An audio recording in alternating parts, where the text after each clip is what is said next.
A new royal biography has dropped a number of bombshells revealing previously unknown stories of the Queen's life in her final days. The new book, Elizabeth, an intimate portrait by Gyles Brandreth, sheds light on the late monarch, from the dangerous way she gave birth to 3 of her children, to her final conversations and one of her favorite BBC dramas.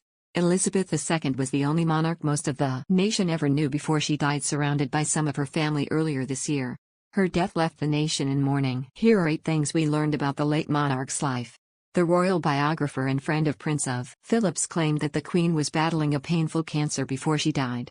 Despite her death being officially listed as old age, Brandreth said that the monarch had a rare form of bone cancer, myeloma.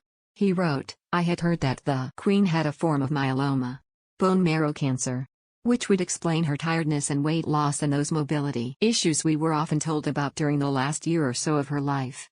The most common symptom of myeloma is bone pain, especially in the pelvis and lower back, and multiple myeloma is a disease that often affects the elderly.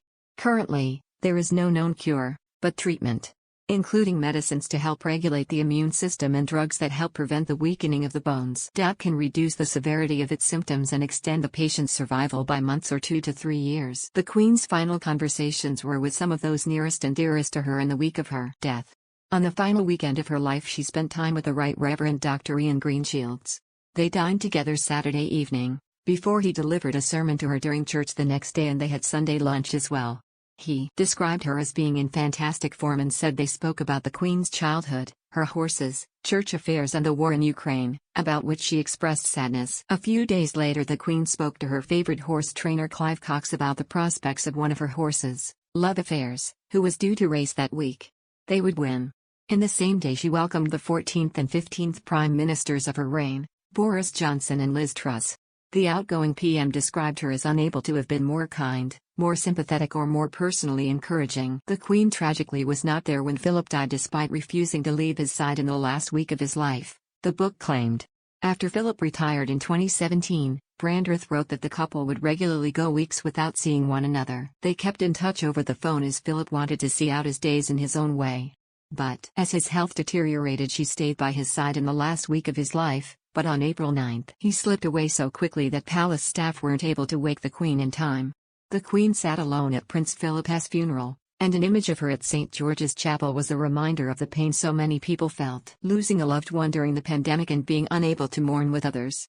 After the death of her husband of 73 years, the Queen found herself with more spare time to fill.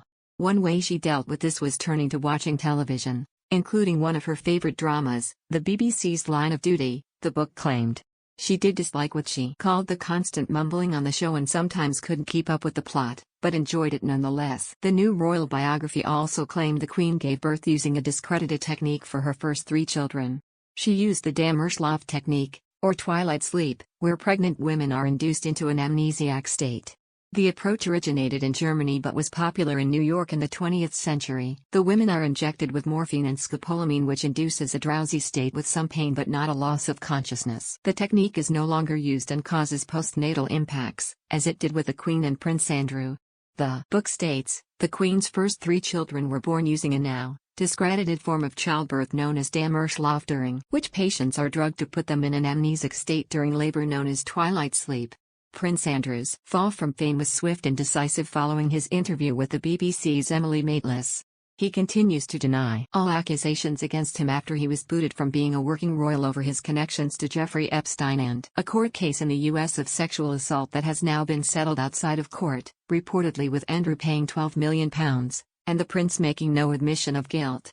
He was removed from public life and stripped by the Queen of all of his military affiliations and royal patronages. But despite this, the new book claims she wanted him by her side for Philip's memorial and staged the photos of them together to show her support for him. Even though she went out of her way to show support for Andrew, the book claims she also didn't hesitate to act against him when the time came. As Prince Andrew told his mother about his friendship with pedophile Jeffrey Epstein, she reportedly only offered one word in response, saying intriguing.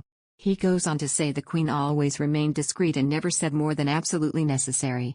In the final months of her life, the Queen was said to have accepted that the end was near for her. Brandreth wrote that the 96-year-old approached the end with good grace.